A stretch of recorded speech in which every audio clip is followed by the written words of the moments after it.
ഹരേ കൃഷ്ണ. എല്ലാവർക്കും മാധവത്തിലേക്ക് സ്വാഗതം.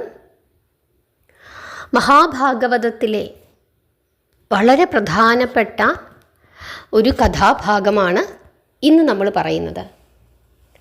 നമ്മൾ ഭഗവാൻ ശ്രീകൃഷ്ണൻ്റെ പുത്രന്മാരെ ഒക്കെ പറ്റി കഴിഞ്ഞ ദിവസങ്ങളിലായിട്ടൊക്കെ തന്നെ പറഞ്ഞു. അതിൽ തന്നെ ഒരു പുത്രൻ പ്രദ്യുമ്നന് ഒരു മകനുണ്ടായ കഥ നമ്മൾ പറഞ്ഞു. അനിരുദ്ധൻ, അതായത് ഭഗവാൻ ശ്രീകൃഷ്ണൻ്റെ കൊച്ചുമകനാണ് ആര്? അനിരുദ്ധൻ. ആ അനിരുദ്ധൻ്റെ കഥയും ആ ജനന കഥ അതും നമ്മൾ പറഞ്ഞു. ഇനി ഈ അനിരുദ്ധൻ്റെ ജീവിതത്തിലൂടെ നമുക്കൊന്ന് പോകാം. അത് വളരെ വളരെ വിശേഷപ്പെട്ട, വളരെ മനോഹരമായ, വളരെ രസകരമായ ഒരു കഥയാണ്. അല്പം നീണ്ട കഥയാണ്. നിങ്ങൾ അതുകൊണ്ട് വളരെ ക്ഷമയോടുകൂടി ഭക്തിയോടുകൂടി ഇരുന്ന് ഈ കഥ കേൾക്കണം എന്നാണ് എൻ്റെ ഒരു അഭിപ്രായം. കാരണം അത്ര വിശേഷപ്പെട്ട വളരെ രസകരമായ ഒരു കഥയാണ്. അതുകൊണ്ടാണ് ഞാനിങ്ങനെ പറഞ്ഞത്. നമുക്ക് ആ കഥയിലേക്കൊന്ന് പോകാം. മഹാബലി, നമുക്കെല്ലാവർക്കും അറിയാം മഹാബലിയെ പറ്റി. മഹാബലിക്ക് 100 പുത്രന്മാർ ഉണ്ടായിരുന്നു. പക്ഷേ ഈ മഹാബലിയുടെ 100 പുത്രന്മാരിൽ ഒരു പ്രഗത്ഭനുണ്ടായിരുന്നു. ആ പ്രഗത്ഭൻ്റെ പേരാണ് ബാണൻ, ബാണാസുരൻ. അതാണ് മഹാബലിയുടെ ഈ പുത്രൻ്റെ പേര്. ഈ ബാണൻ തപസ്സു ചെയ്ത് ധാരാളം വരങ്ങൾ നേടിയെടുത്തിരുന്നു. ബ്രഹ്മദേവനെയാണ് തപസ്സു ചെയ്തത്. എന്താണ് നേടിയെടുത്തത്? ദീർഘായുസ്സും ദീർഘകാല സൗഭാഗ്യവും. ഇതായിരുന്നു നേടിയെടുത്ത വരങ്ങൾ. അതുകൊണ്ട് തന്നെ കൃതയുഗത്തിലാണ് ഈ ബാണൻ ജനിച്ചത്. പക്ഷേ കൃതയുഗത്തിൻ്റെ അന്ത്യ കാലഘട്ടത്തിൽ ജനിച്ച ഈ ബാണൻ ത്രേതായുഗവും കടന്ന് ഇപ്പോൾ ദ്വാപരയുഗത്തിൻ്റെ അവസാന കാലം വരെ ജീവിച്ചിരിക്കുന്നു. ഇവരെന്താ ചെയ്യുന്നത് എന്നറിയാമോ? ശോണിതപുരം എന്ന ഒരു മഹാനഗരി ഉണ്ടാക്കുകയും അവിടെ അസുര രാജാവായി വാഴുകയും ചെയ്യുകയാണ്. ഈ ബാണൻ മഹേശ്വരൻ്റെ, മഹാദേവൻ്റെ വലിയ ഭക്തനായിരുന്നു. അങ്ങനെ ഒരിക്കൽ ഈ ബാണാസുരൻ കൈലാസത്തിൽ പോവുകയും അവിടെ പാർവതീ രമണ പൂജ എന്ന് പറഞ്ഞ ഒരു പൂജ നടത്തുകയും ഭഗവാന്റെ നടരാജ നൃത്തം മനസ്സിൽ കണ്ടുകൊണ്ട് വാദ്യം മുഴക്കി തപസ്സനുഷ്ഠിക്കുകയും ചെയ്തു. ഈ ഡമരു പോലെയുള്ള വാദ്യമുണ്ടല്ലോ, അത് മുഴക്കി തപസ്സനുഷ്ഠിച്ചു. ഭക്തവത്സലനാണ് മഹാദേവൻ. മഹാദേവൻ സന്തോഷിച്ചു, പ്രത്യക്ഷപ്പെട്ടു. അവന് 1000 കൈകളാണ് വരമായി കൊടുത്തത്. അത് കിട്ടിയിട്ടും ബാണന് തൃപ്തിയായില്ല. മറ്റൊരു വരം കൂടി ചോദിച്ചു. എന്താണ് ആ ദുഷ്ടൻ ചോദിച്ചത്? നിങ്ങൾ കേട്ടുകൊള്ളണം. പാർവതിയും പരമേശ്വരനും ഭൂതഗണങ്ങളും വിഘ്നേശ്വരനും അതുപോലെ വേലായുധസ്വാമിയും എല്ലാവരും കൂടി അവൻ്റെ കോട്ടയുടെ വാതുക്കൽ വന്ന് കാവൽ നിൽക്കണം. ഇതാണ് അവൻ്റെ ചോദ്യം. അവൻ്റെ വരം തരാമോ എന്നാണ് ചോദിക്കുന്നത്. തപസ്സു ചെയ്തു എല്ലാം കൊടുക്കാം എന്ന് പറഞ്ഞ് പ്രത്യക്ഷപ്പെട്ട മഹാദേവനാണ്. കൊടുക്കാതിരിക്കാൻ സാധിക്കുന്നില്ല, കൊടുത്തു. അങ്ങനെ ഈശ്വരൻ മഹേശ്വരൻ ഭാര്യയോടും മക്കളോടും ഭൂതഗണങ്ങളോടും കൂടി ഈ ദുഷ്ടൻ്റെ കോട്ടയുടെ വാതുക്കൽ വന്ന് കാവൽ നിന്നു. ഭഗവാനാണെങ്കിലും ചില സമയത്ത് തെറ്റുപറ്റും. എന്തു ചെയ്യാൻ പറ്റും? ഭക്തനായിപ്പോയി, തപസ് ചെയ്തു പോയി, കൊടുത്തും പോയി. അങ്ങനെ ഈശ്വരൻ അവിടെ കാവൽ നിൽക്കുകയാണ് ഉമാസമേതനായി. പിന്നെ ഈ ബാണൻ അങ്ങ് അഹങ്കാരം വർദ്ധിച്ചു. കാരണം സർവേശ്വരനാണ് കാവൽ നിൽക്കുന്നത്. അങ്ങനെ ഇവനങ്ങ് മതിച്ച് ജീവിക്കുന്ന ഒരു കാലഘട്ടത്തിൽ ഇവൻ മഹാദേവനോട് വന്ന് പറയുകയാണ്, ഭഗവാനെ, അവിടുന്ന് അനുഗ്രഹിച്ച് എനിക്ക് 1000 കൈകൾ തന്നു. പക്ഷേ ഇപ്പോൾ എനിക്ക് ഈ കൈകളെല്ലാം വലിയ ഭാരമായി തീർന്നിരിക്കുന്നു. കാരണം എന്നെ പേടിച്ച് ഇപ്പോൾ എന്നോട് ആരും യുദ്ധത്തിന് വരുന്നില്ല. യുദ്ധമൊന്നും ചെയ്യാതെ ഇങ്ങനെ വെറുതെ ഈ കൈകളുമെല്ലാം വെച്ചുകൊണ്ട് ഇങ്ങനെ ഇരിക്കുന്നത് വലിയ ഭാരമാണ്. യുദ്ധമില്ലാതിരുന്നാൽ ഇത്രയും കൈകൾ കൊണ്ട് വീരന്മാർക്ക് എന്താണൊരു പ്രയോജനം? അതുകൊണ്ട് ഇതെല്ലാം ഇപ്പോൾ വലിയ ഭാരം തന്നെയെന്ന് സർവേശ്വരനോട് ഈ ദുഷ്ടൻ പറയുകയാണ്. ഇവൻ്റെ ഇത്തരത്തിലുള്ള അഹങ്കാര വചനങ്ങൾ കേട്ടപ്പോൾ മഹാദേവൻ ഇങ്ങനെ അരുളി ചെയ്തു, നീ പേടിക്കണ്ട ബാണ, നിന്റെ അഹങ്കാരം അടക്കുന്നതിനായിട്ട് ഒരിക്കൽ ഒരു മഹാപുരുഷൻ ഇവിടെ വരിക തന്നെ ചെയ്യും. അന്ന് നിനക്ക് ഇപ്പോൾ ഭാരമെന്ന് തോന്നുന്ന നിന്റെ കരങ്ങളെല്ലാം അവൻ വെട്ടിക്കളയുകയും ചെയ്യും. അവൻ എന്നാണ് വരുന്നത് എന്നൊരു സൂചന ഞാൻ നിനക്ക് തരാം.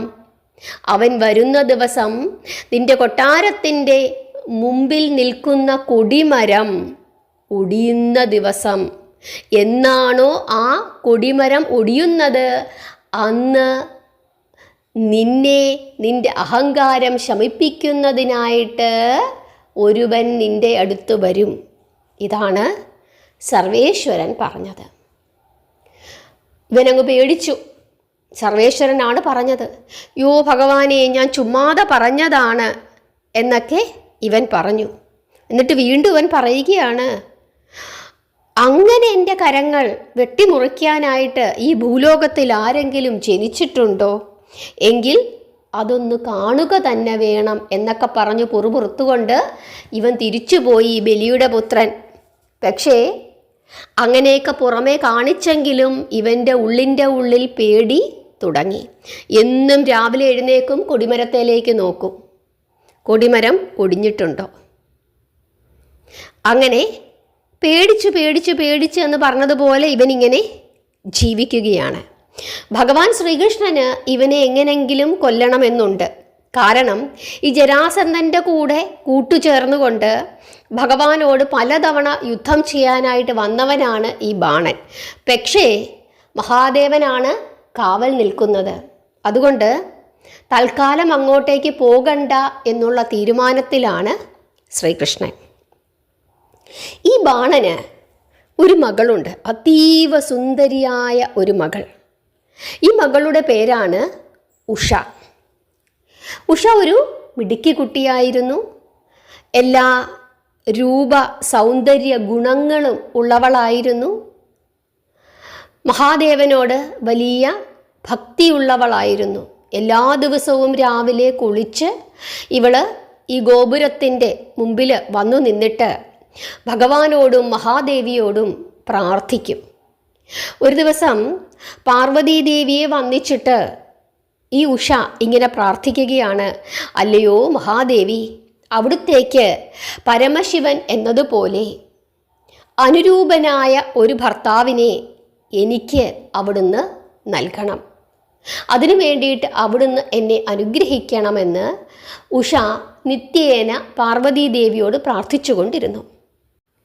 ഉഷയുടെ ഇപ്രകാരമുള്ള പ്രാർത്ഥന ഉമാദേവിയുടെ ഉള്ളത്തെ സ്പർശിച്ചു.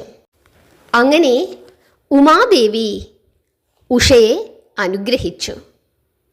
ഭഗവതി ഇങ്ങനെ അരുളി ചെയ്തു, ബാലേ, നിന്റെ പ്രാർത്ഥനയിൽ ഞാൻ സംപ്രീതയായിരിക്കുന്നു. ഇന്നത്തേക്ക് 3-ാം ദിവസം രാത്രിയിൽ അതിയോഗ്യനായ ഒരു യുവാവിനെ നീ സ്വപ്നത്തിൽ കാണും. അവൻ നിന്റെ ഭർത്താവായി വന്ന് നിന്നെ സന്തോഷിപ്പിക്കും. ഇങ്ങനെ അംബിക ഉഷയെ അനുഗ്രഹിച്ചു. വളരെ സന്തോഷമായി ഉഷയ്ക്ക് ഭഗവതിയെ തൊഴുത് നമസ്കരിച്ചിട്ട് ഉഷ തിരിച്ചുപോയി. കാത്തിരിക്കുകയാണ് ഉഷ. അങ്ങനെ 3-ാമത്തെ ദിവസം എത്തിച്ചേർന്നു. മൂന്നാമത്തെ ദിവസം രാത്രിയിൽ ഉഷ ഉറങ്ങുന്ന സമയത്ത് സ്വപ്നത്തിൽ അതിസുന്ദരനായ ഒരു യുവാവ് തൻ്റെ അടുക്കൽ വന്നിരുന്ന് തന്നോട് കളിതമാശകൾ പറയുന്നതായി ഉഷ സ്വപ്നം കണ്ടു. ഉഷ ഞെട്ടി ഉണർന്നു. കണ്ണു തുറന്നു നോക്കിയപ്പോൾ ആരുമില്ല. ആ സുന്ദരൻ അപ്രത്യക്ഷനായിരിക്കുന്നു. ഉടനെ തന്നെ സങ്കടം വന്നിട്ട് ഈ ഉഷ കരയുകയാണ്. ഉഷയുടെ ഉറ്റ തോഴിയാണ് ആര്? ചിത്രലേഖ. ബാണൻ്റെ മന്ത്രിയായ കുംഭാണ്ഡൻ്റെ പുത്രിയാണ് ചിത്രലേഖ. ഇവർ രണ്ടും ഒരു മുറിയിലാണ് കിടന്ന് ഉറങ്ങുന്നത്. ഉഷയുടെ കരച്ചിൽ കേട്ടപ്പോൾ ചിത്രലേഖ ഉണർന്ന് എഴുന്നേറ്റ് എന്താണ് കാരണം എന്ന് ചോദിച്ചു. ഉടനെ കരഞ്ഞുകൊണ്ട് ഉഷ സകല വിവരങ്ങളും പറഞ്ഞു. എന്നിട്ട് ഉഷ പറയുകയാണ്, ആ സുന്ദരനെ ഇനി എനിക്ക് പിരിയാൻ സാധിക്കുകയില്ല.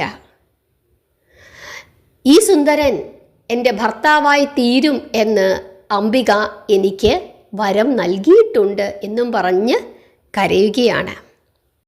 കൂട്ടുകാരിയായ ചിത്രലേഖയ്ക്ക് ചിത്രരചനയിൽ അസാമാന്യമായ കഴിവുണ്ട്.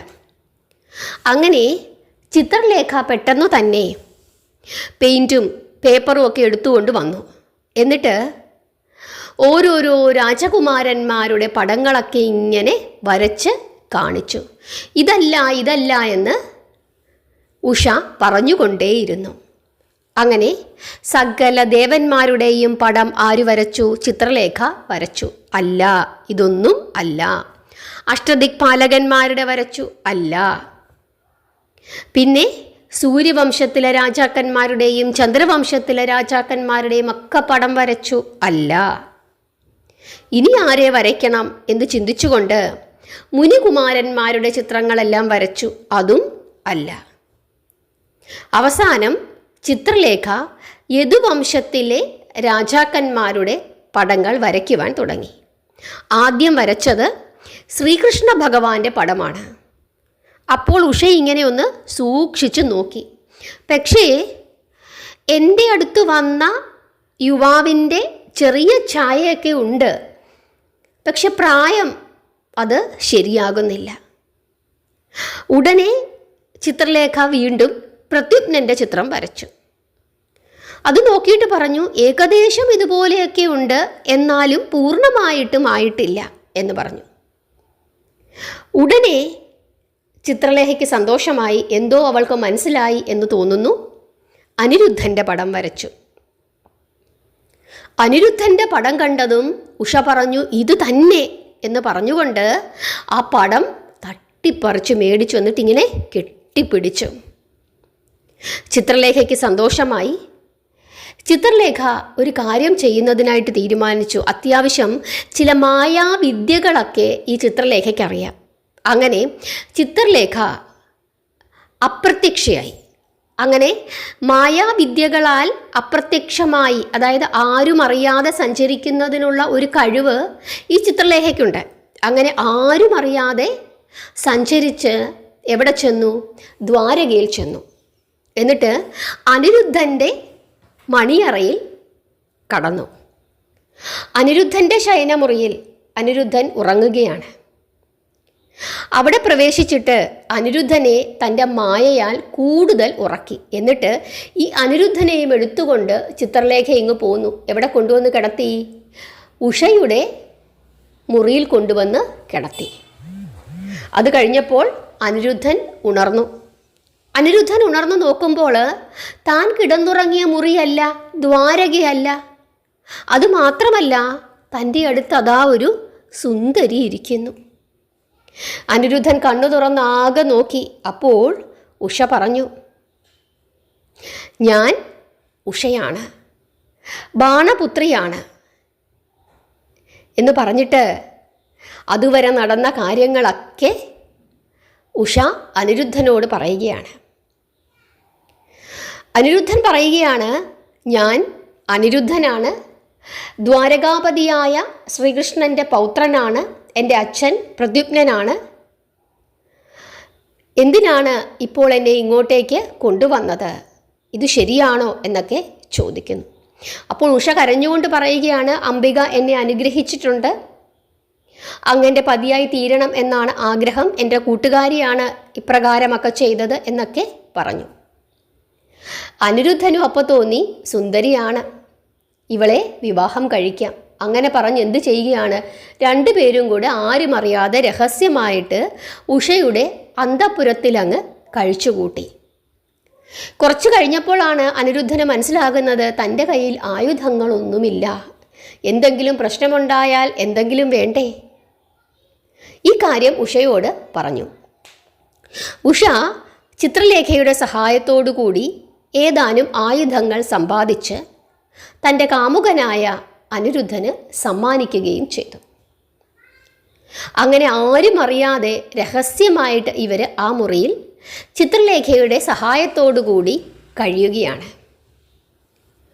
അങ്ങനെ 3 മാസം കഴിഞ്ഞു. അപ്പോഴേക്കും ഈ ഉഷയുടെ ശരീരത്തിൽ ചില മാറ്റങ്ങൾ കണ്ടു തുടങ്ങി. അന്തഃപുരത്തിലെ പരിചാരികമാർക്കും മറ്റു സ്ത്രീകൾക്കുമൊക്കെ തന്നെ കന്യകയായ ഉഷയുടെ ശരീരത്തിനു ചില മാറ്റങ്ങൾ ഉണ്ടായിട്ടുണ്ടല്ലോ എന്ന് തോന്നി. ഇവളുടെ കൂടെ ആരോ ഉണ്ട്, ഇവൾ ഏതോ പുരുഷനുമായി താമസിക്കുന്നു, പുരുഷ സംസർഗം ഇവൾക്കുണ്ട് എന്നൊക്കെ അവരിങ്ങനെ രഹസ്യം പറയാനായിട്ട് തുടങ്ങി. ഇതിങ്ങനെ പറഞ്ഞു എവിടെ എത്തിച്ചേർന്നു ഈ സംസാരം? ബാണൻ്റെ ചെവിയിലെത്തി. പോരേ പൊടിപൂരം. ബാണന് ദേഷ്യം വന്നു. ബാണൻ കാവൽക്കാരെ വിളിച്ചു, കാര്യങ്ങളൊക്കെ അന്വേഷിച്ചു, എന്താണ് കേൾക്കുന്നത്. അപ്പോൾ ഈ കാവൽക്കാര് ബാണാസുരനോട് പറയുകയാണ്, സുന്ദരനായ ഒരു യുവാവിനെ രാജകുമാരിയുടെ മണിയറയിൽ ഇടയ്ക്കിടെ അടിയങ്ങൾ കാണുന്നുണ്ട്. പക്ഷേ കണ്ടതും കേട്ടതും വിളിച്ചു പറഞ്ഞാൽ ആപത്താകുമല്ലോ എന്ന് ഭയപ്പെട്ടിട്ടാണ് അടിയങ്ങൾ ഇതുവരെ ഒന്നും മിണ്ടാതിരുന്നത്. ഇതും കൂടി കേട്ടപ്പോൾ ബാണന് കലി വർദ്ധിച്ചു. കാവൽക്കാരോട് പറഞ്ഞു, എത്രയും പെട്ടെന്ന് ഉഷയുടെ മണിയറയിൽ ആരാണോ ഒളിച്ചിരിക്കുന്നത് അവനെ പിടിച്ചുകൊണ്ടുവന്ന് കാരാഗൃഹത്തിൽ അടയ്ക്കൂ എന്നാണ് പറഞ്ഞത്. അങ്ങനെ ഈ കാവൽക്കാര് അനിരുദ്ധനെ പിടിക്കാനായി കാരാഗൃഹത്തിൽ ചെല്ലുകയും അനിരുദ്ധൻ അവരെയെല്ലാം കൊല്ലുകയും ചെയ്തു. ഇത് കേട്ടപ്പോൾ, ഈ കാര്യങ്ങളൊക്കെ അറിഞ്ഞപ്പോൾ ബാണന് കുറച്ചും കൂടി ദേഷ്യം വന്നു. അതിനുശേഷം ഈ ബാണൻ സമർത്ഥരായ യോദ്ധാക്കളും ഒരുമിച്ച് ഉഷയുടെ അന്തഃപുരത്തിൽ കടന്ന് അനിരുദ്ധനുമായി യുദ്ധം ആരംഭിച്ചു. പക്ഷേ അനിരുദ്ധനെ തോൽപ്പിക്കുന്നതിന് ബാണന് കഴിഞ്ഞില്ല. ഒടുവിൽ ചില മായായുദ്ധങ്ങളൊക്കെ നടത്തി അനിരുദ്ധനെ ബന്ധിച്ചു. ആ സമയത്ത് കരഞ്ഞുകൊണ്ട് ഉഷ അച്ഛൻ്റെ അടുക്കലേക്ക് വന്നു. എന്നിട്ട് അച്ഛനോട് പറയുകയാണ്, ഞാനാണ് തെറ്റുകാരി, ഇദ്ദേഹം ഒന്നും അറിഞ്ഞില്ല,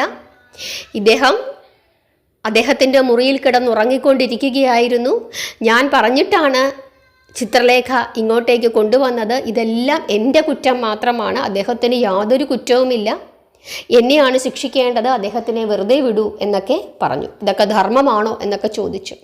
പക്ഷേ ഇതൊന്നും ബാണൻ കേട്ടതായി പോലും ഭാവിച്ചില്ല. എന്നിട്ട് അനിരുദ്ധനെ പിടിച്ച് കാരാഗൃഹത്തിൽ ഇടുകയും ചെയ്തു. കാരാഗൃഹത്തിൽ കിടന്ന് കുമാരൻ പിതാമഹനായ പീതാംബരനെ ധ്യാനിച്ച് വാഹനമായ ഗരുഡനെ വിചാരിച്ചപ്പോൾ പക്ഷീന്ദ്രൻ അവിടെ പ്രത്യക്ഷപ്പെട്ടു. ഈ ബാണൻ അനിരുദ്ധനെ ബന്ധിച്ചിരിക്കുന്നത് നാഗപാശം കൊണ്ടാണ്. ഈ നാഗപാശം എങ്ങനെയെങ്കിലും അഴിക്കണം, അതിനു വേണ്ടിയിട്ടാണ് ഗരുഡനെ മനസ്സിൽ ധ്യാനിച്ചത്. അങ്ങനെ ഗരുഡൻ പ്രത്യക്ഷപ്പെട്ട് നാഗപാശം കൊത്തി അഴിച്ച് കളയുകയും ചെയ്തു. ഊണും ഉറക്കവുമില്ലാതെ സദാ കണ്ണുനീരിൽ മുഴുകി ഉഷ തൻ്റെ മുറിയിൽ തന്നെ കഴിഞ്ഞുകൂടുകയാണ്. ഒരു ദിവസം ഉഷ ചിത്രലേഖയുടെ സഹായത്തോടുകൂടി കാവൽക്കാരെ സ്വാധീനിച്ച് ഒരു രാത്രിയിൽ അവൾ കാരാഗൃഹത്തിൽ ചെന്ന് അനിരുദ്ധനെ കണ്ട് അപേക്ഷിച്ചു. പ്രഭു, ഞാൻ അങ്ങയോട് ചെയ്ത അപരാധം ക്ഷമിച്ച് അങ്ങെനിക്ക് മാപ്പ് നൽകണം. ഒരു നല്ല കുതിരയെയും ആയുധങ്ങളെയും ഞാൻ അങ്ങേക്ക് നൽകാം. അങ്ങ് വേഗം തന്നെ ഈ കാരാഗ്രഹം വെടിഞ്ഞ് സ്വന്തം നാട്ടിലേക്ക് പൊയ്ക്കൊള്ളുക. അതുമൂലം വരുന്ന ആപത്തുകൾ മുഴുവനും ഞാൻ സഹിച്ചുകൊള്ളാം. പോകൂ, എനിക്ക് വേണ്ടി അങ്ങ് പോകൂ. ഇങ്ങനെയുള്ള വാക്കുകൾ, ഉഷയുടെ വാക്കുകൾ കേട്ടപ്പോൾ എന്താണ് അനിരുദ്ധൻ പറഞ്ഞത്? ഞാൻ യദുകുല മണിദീപമായ ശ്രീകൃഷ്ണൻ്റെ പൗത്രനാണ്. ഒരു കള്ളനെ പോലെ കാരാഗ്രഹത്തിൽ നിന്നും ഞാൻ ഒളിച്ചോടിപ്പോകുന്നത് എൻ്റെ പിതാമഹന് ആക്ഷേപമല്ലേ? അതുകൊണ്ട് അവിടുന്ന് കരയാതെ പൊയ്ക്കൊള്ളുക. അവിടുത്തെ കണ്ണുനീര് കാണുവാൻ ഞാൻ ശക്തനല്ല. എൻ്റെ പിതാമഹൻ വന്ന് എന്നെയും നിന്നെയും രക്ഷിക്കും. ധൈര്യമായി പൊയ്ക്കൊള്ളുക ദേവി. ഇനിയും ഇവിടെ നിൽക്കുന്നത് ആപത്താണ്. ഇങ്ങനെ പറഞ്ഞ് ഉഷയെ സമാധാനിപ്പിച്ച് അനിരുദ്ധൻ പറഞ്ഞ് വിട്ടു. അങ്ങനെ ഉഷ അനിരുദ്ധൻ്റെ വാക്കുകൾ കേട്ടപ്പോൾ അല്പം ആശ്വാസത്തോടു കൂടി പുറത്തേക്കിറങ്ങി പോയി. മാസം 4 കഴിഞ്ഞു. ദ്വാരകയിൽ അനിരുദ്ധനെ കാണുന്നില്ല. രാത്രി കിടന്നുറങ്ങിയതാണ്. പിറ്റേ ദിവസം രാവിലെ മുതൽ കാണുന്നില്ല. രുക്മാവതി കരച്ചിലോട് കരച്ചിൽ. അമ്മയാണ് രുക്മാവതി, പ്രത്യുമ്നൻ്റെ ഭാര്യയാണ്. രുക്മിണി ദേവി അപ്പച്ചിയാണ്. രുക്മിണിയുടെ സഹോദരനായ രുക്മിയുടെ മകളാണ് ആര്? രുക്മാവതി. ആ രുക്മാവതിയാണ് അനിരുദ്ധൻ്റെ അമ്മ. രുക്മാവതി കരച്ചിലോട് കരച്ചിൽ. രുക്മിണി സമാധാനിപ്പിക്കുന്നുണ്ട്, പക്ഷേ യാതൊരു പ്രയോജനവുമില്ല. അങ്ങനെ കരഞ്ഞ് കരഞ്ഞ് കിടക്കുകയാണ് ആര്? രുക്മാവതി. അങ്ങനെ ഇരിക്കുന്ന അവസരത്തിൽ അവിടേക്ക് ആര് വരികയാണ്? നാരദമുനി വരികയാണ്. അങ്ങനെ നാരദമുനി എല്ലാവരും കേൾക്കെ അനിരുദ്ധനെ ബാണാസുരൻ പിടിച്ച് കാരാഗ്രഹത്തിൽ ഇട്ടിരിക്കുന്നു എന്നുള്ള വിവരം പറഞ്ഞു.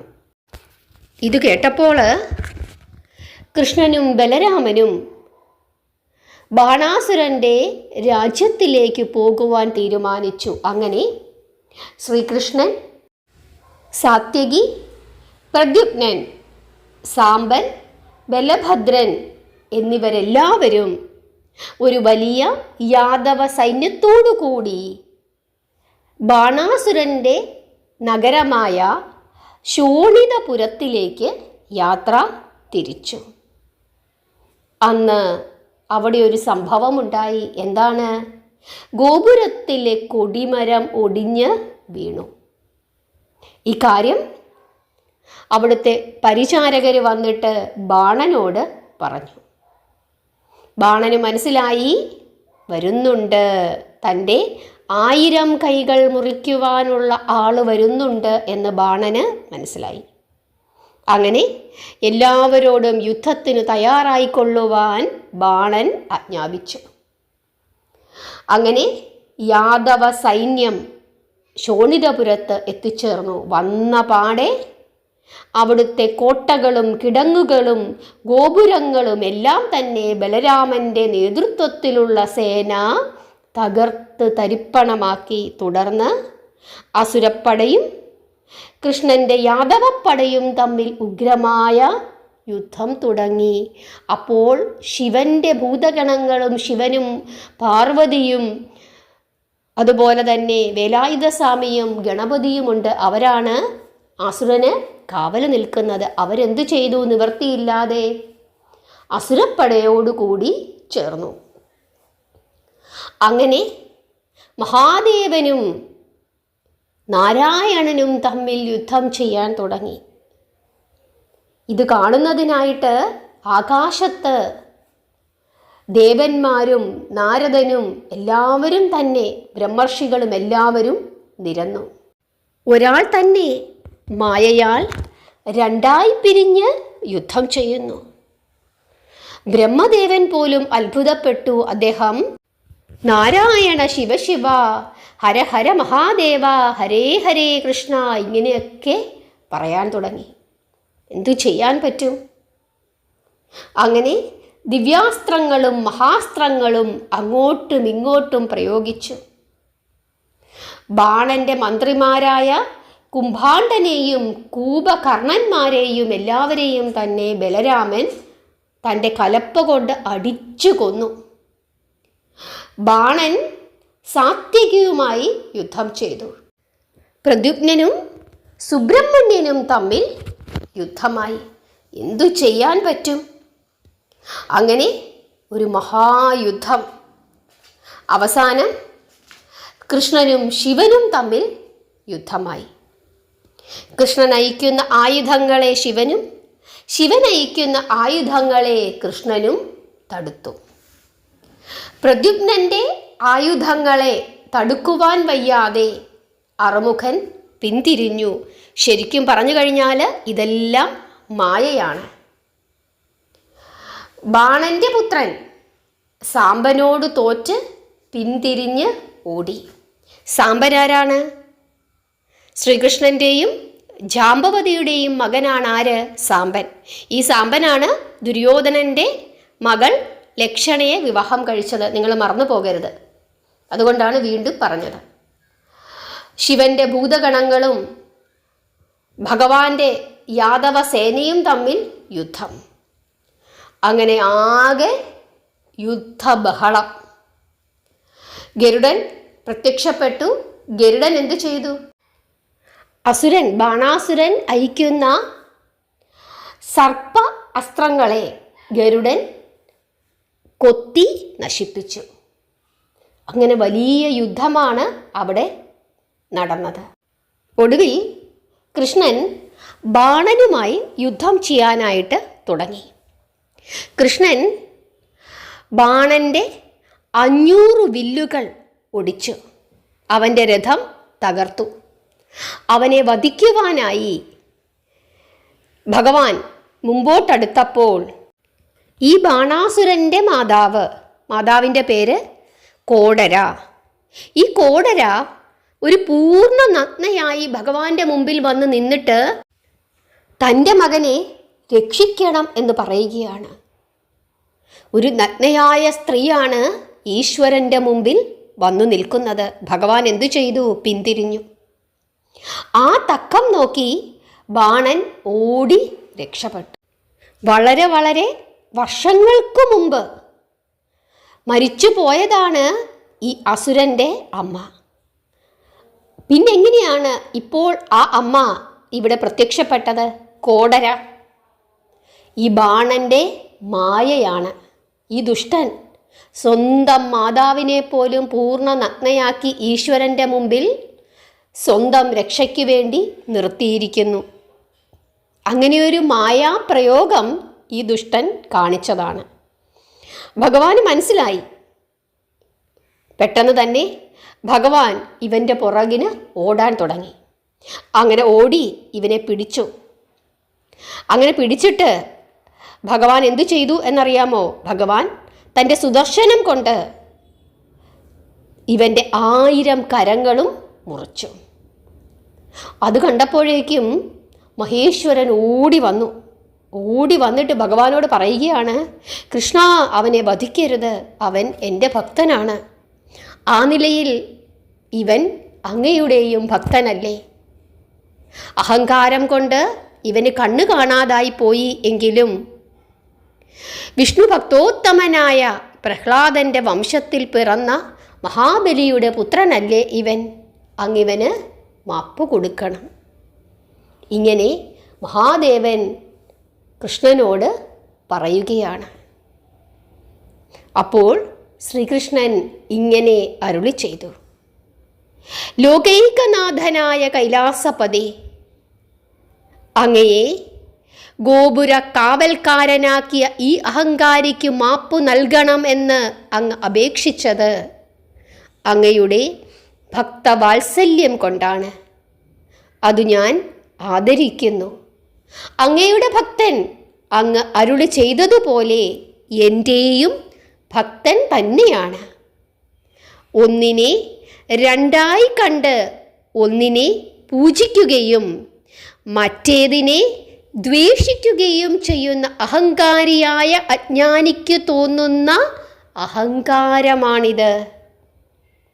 ഭക്തോത്തമന്മാരായ പ്രഹ്ലാദൻ്റെയും മഹാബലിയുടെയും വംശത്തിൽ ജനിച്ച ഒരു അസുരൻ ദാനവപ്രിയനായ അങ്ങയെ ഗോപുരത്തിൻ്റെ കാവൽക്കാരനാക്കാൻ മാത്രം അഹങ്കാരി ആയി തീർന്നപ്പോൾ അതടക്കുവാൻ വേണ്ടി ഞാൻ ഇത്രയും ചെയ്തു എന്നേ ഉള്ളൂ. എന്നിട്ട് ശ്രീകൃഷ്ണൻ വീണ്ടും ഇപ്രകാരം പറഞ്ഞു: ഇവൻ്റെ 1000 കൈകളും ഞാൻ മുറിച്ചു എങ്കിലും അങ്ങയുടെ ഭക്തൻ എന്ന നിലയിൽ 4 കൈകൾ ഞാൻ ഇവന് ദാനം ചെയ്യുന്നു. ഇവൻ്റെ അമിതമായ അഹങ്കാരം തീർക്കുന്നതിനു വേണ്ടിയിട്ടാണ് ഞാൻ ഇവൻ്റെ കരങ്ങൾ മുറിച്ചത്.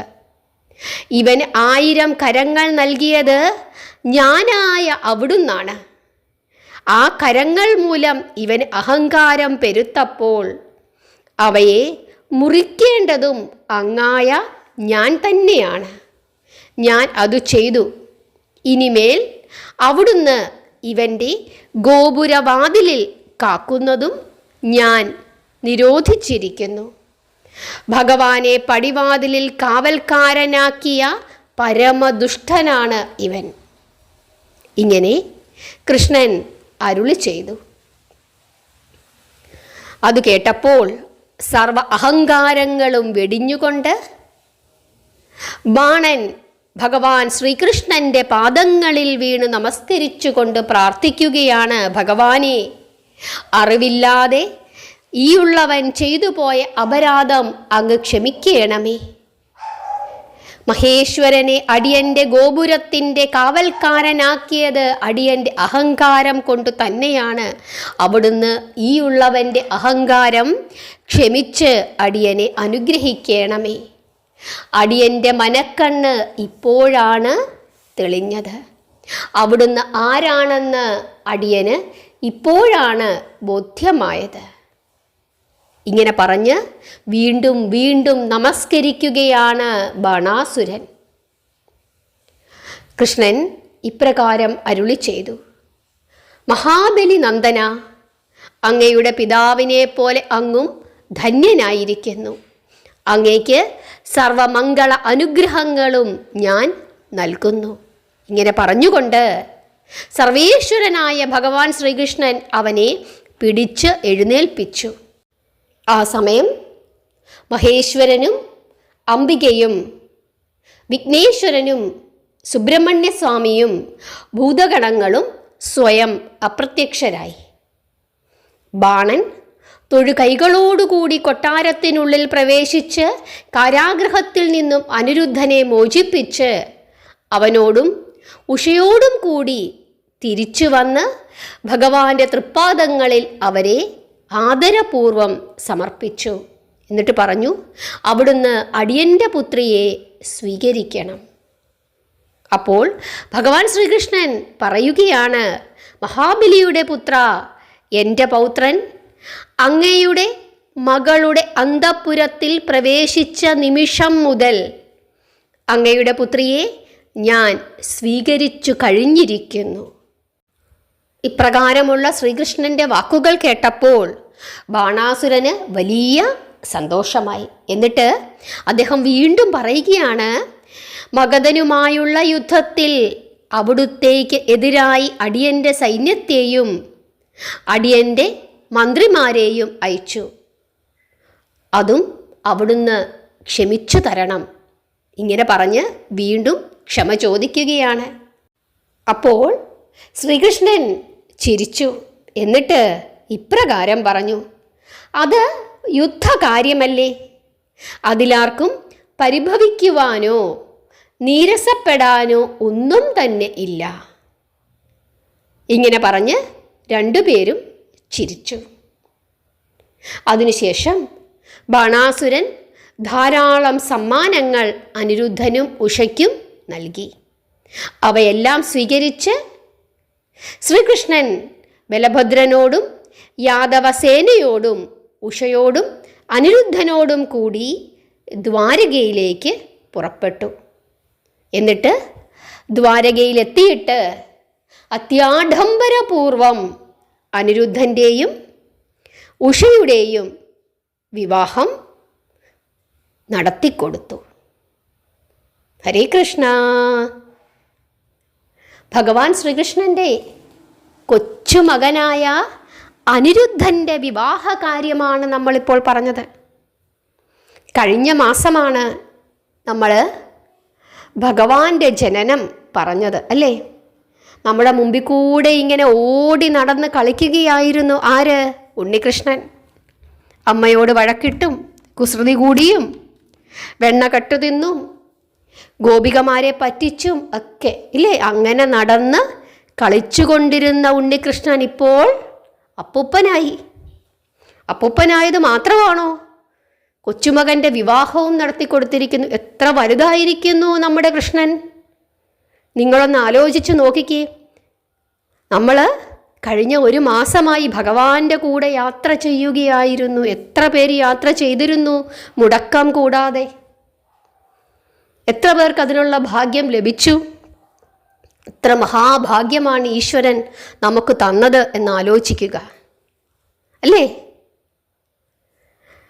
മഹാഭാഗവതത്തിൻ്റെ അവസാന കാലഘട്ടത്തിലേക്ക് നമ്മൾ അടുത്തുകൊണ്ടിരിക്കുകയാണ്. എല്ലാ ദിവസവും വളരെ പ്രത്യേകതകളുള്ള കഥകളാണ് ഇനി വരാൻ പോകുന്നത്. അതുകൊണ്ട് തന്നെ മുടക്കമില്ലാതെ നിങ്ങൾ കേൾക്കണം. കേട്ട കഥകൾ വീണ്ടും വീണ്ടും കേട്ട് മനസ്സിൽ ഉറപ്പിക്കണം. നിങ്ങൾക്ക് മനസ്സിലാകുന്നുണ്ടോ ഞാൻ ഈ പറഞ്ഞു തരുന്നതൊക്കെ? ഒരു കാര്യം നിങ്ങൾ ശ്രദ്ധിച്ചായിരുന്നോ? ഭഗവാൻ ശ്രീകൃഷ്ണൻ മഹേശ്വരനോട് പറയുന്ന ഒരു ഭാഗമുണ്ട്. നമ്മളെല്ലാവരും അത് മനസ്സിലാക്കണം. മഹേശ്വരനും കൃഷ്ണനും ഒന്നു തന്നെ എന്ന് പറയുന്നുണ്ട്. അതുകൂടാതെ മറ്റൊരു കാര്യം പറയുന്നുണ്ട്. മഹാദേവനാണ് അത് ആദ്യം പറഞ്ഞത്.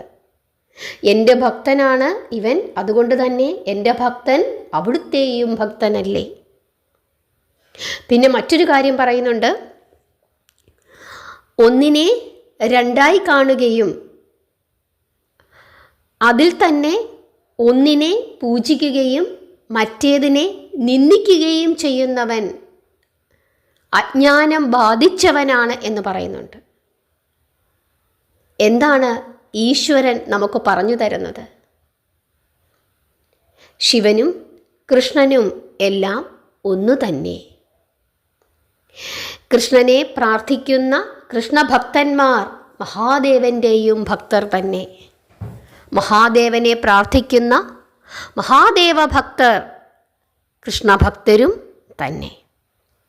അവർക്ക് തമ്മിൽ യാതൊരു ഭേദവും ഇല്ല. ഇങ്ങനെ വളരെ വിശദമായി ഭാഗവതത്തിൽ പറഞ്ഞിരിക്കുമ്പോഴാണ് നമ്മളോട് ചില മുറി വൈദ്യന്മാർ പറഞ്ഞു തരുന്നത്. മുറി ജ്യോത്സ്യന്മാരുമൊക്കെ പറഞ്ഞു തരും. എന്ത്? ശിവൻ്റെ അമ്പലത്തിൽ പോയി കഴിഞ്ഞാൽ അന്ന് പിന്നെ വിഷ്ണുവിൻ്റെ അമ്പലത്തിൽ പോകരുത്. നെറ്റിയിൽ ഭസ്മം തൊട്ടാൽ അന്ന് പിന്നെ ചന്ദനം തൊടരുത്. ഏകാദശി എടുത്താൽ പ്രദോഷം എടുക്കരുത്. ഇങ്ങനെയൊക്കെയാണ് പറഞ്ഞു തരുന്നത്. എന്നോട് പറഞ്ഞിട്ടുണ്ട്, അതുകൊണ്ടാണ് ഞാൻ പറഞ്ഞത്. പത്മനാഭസ്വാമി ക്ഷേത്രത്തിൽ പോയിട്ട് ഇങ്ങോട്ട് വരുന്ന വഴിക്ക് പറയും, ഇന്നിനി ശ്രീകണ്ഠേശ്വരത്ത് പോകുന്നില്ല. ചിലർ തിരുപ്പതിയിൽ പോയി കഴിഞ്ഞാൽ വെങ്കടേശ്വരനെ കണ്ടു കഴിഞ്ഞാൽ പിന്നെ കാളഹസ്തി പോത്തില്ല. എന്താ കഥ? ഇവിടെ ഈശ്വരൻ തന്നെ പറഞ്ഞിരിക്കുകയാണ്, ഒന്നിനെ രണ്ടായി കണ്ടിട്ട് ഒന്നിനെ പൂജിക്കുകയും മറ്റേതിനെ നിന്ദിക്കുകയും ചെയ്യുന്നെന്ന്. നമ്മുടെ രാജ്യത്ത് പണ്ട് അന്ധവിശ്വാസം മൂത്തിട്ട് എന്താ ചെയ്തുകൊണ്ടിരുന്നതെന്നറിയാമോ? ഈ ശിവഭക്തരും വൈഷ്ണവ ഭക്തരും തമ്മിൽ വഴക്ക്. ഇവർ തമ്മിൽ വഴക്ക്. വിഷ്ണു ക്ഷേത്രങ്ങൾ ശിവഭക്തർ നശിപ്പിക്കുന്നു, ശിവക്ഷേത്രങ്ങൾ വിഷ്ണു ഭക്തർ നശിപ്പിക്കുന്നു. ഇവർ തമ്മിൽ യുദ്ധം. ഇതും കണ്ടു ഭാരതം. അവിടെ നിന്നുമൊക്കെ നവീകരിച്ച് ഇങ്ങനെ റിഫോമായി വന്നിരിക്കുകയാണ് ഇപ്പോൾ ഹിന്ദുമതം. ഇപ്പോഴും ചില ദുഷ്ടശക്തികൾ ഇതിനെ ഇങ്ങനെ വ്യാഖ്യാനിച്ച് വേണ്ടാത്ത പല കാര്യങ്ങളും ചെയ്തു വെക്കുന്നുണ്ട്. അതുകൊണ്ടാണ് പലപ്പോഴും പല തെറ്റിദ്ധാരണകളും നമുക്ക് ഉണ്ടാകുന്നത്. ശങ്കരാചാര്യരൊക്കെ ഒരുപാട് ശ്രമിച്ചു ഹിന്ദുമതത്തെ നവീകരിക്കുന്നതിന് വേണ്ടിയിട്ട്. ശരിക്കും പറഞ്ഞു കഴിഞ്ഞാൽ നമ്മുടെ ആചാര്യനാണ് ആര്? ശങ്കരാചാര്യർ. നമ്മൾ എല്ലാ ദിവസവും എന്നതുപോലെ തന്നെ ശങ്കരാചാര്യരെ ഓർക്കണം, അദ്ദേഹത്തെ സ്മരിക്കണം. അത് വളരെ നിർബന്ധമാണ്. കാരണം ഒരുപാട് അന്ധവിശ്വാസങ്ങൾ കടന്നുകൂടിയിരുന്ന ഒരു മതമായിരുന്നു എന്ത്? ഹിന്ദുമതം. അതെന്തിനു വേണ്ടിയിട്ടായിരുന്നു? ചില ആളുകളുടെ ചില താല്പര്യങ്ങൾ സംരക്ഷിക്കുന്നതിന് വേണ്ടി അവരങ്ങനെ ഉണ്ടാക്കി വെച്ചിരുന്നതായിരുന്നു. അതല്ലാതെ നമ്മുടെ പുണ്യപുരാതന ഗ്രന്ഥങ്ങളിലൊന്നും ഇത്തരത്തിലുള്ള ഒരു കാര്യവും എഴുതി വച്ചിട്ടില്ല. ചില തെറ്റിദ്ധരിപ്പിക്കലുകളായിരുന്നു അവിടെ നടന്നുകൊണ്ടിരുന്നത്. നിങ്ങൾ ആ തെറ്റിദ്ധാരണയിലൊന്നും ചെന്ന് വീഴരുത്. വിശ്വാസികളായിരിക്കണം, ഈശ്വര വിശ്വാസികളായിരിക്കണം. ഈശ്വരനെ മുറുകെ പിടിച്ച് ഏതു പ്രതിസന്ധിയിലും ഈശ്വരൻ നമ്മളെ രക്ഷിക്കും എന്ന് കരുതി നാമം ജപിച്ച് മുമ്പോട്ട് പോവുക. അന്ധവിശ്വാസത്തിലേക്ക് യാതൊരു കാരണവശാലും വീണു പോകരുത്. ആരെന്ത് പറഞ്ഞാലും മനസ്സിലിട്ട് 2-3 തവണ ആലോചിക്കുക. എന്നിട്ട് മാത്രമേ തീരുമാനങ്ങൾ എടുക്കാവൂ. ഈശ്വരൻ നമ്മളെ രക്ഷിക്കാനിരിക്കുന്നവനാണ്, ശിക്ഷിക്കാനിരിക്കുന്നവനല്ല. അക്കാര്യം പ്രത്യേകമായി ഓർക്കുക. ഭഗവാനെ മുറുകെ വിളിക്കുക, മുറുകെ പിടിക്കുക, ഈശ്വരനെ സ്നേഹിക്കുക. ഈശ്വരൻ നമ്മുടെ കൂടെ ഉണ്ട് എന്ന് വിശ്വസിക്കുക. ഹരേ കൃഷ്ണ.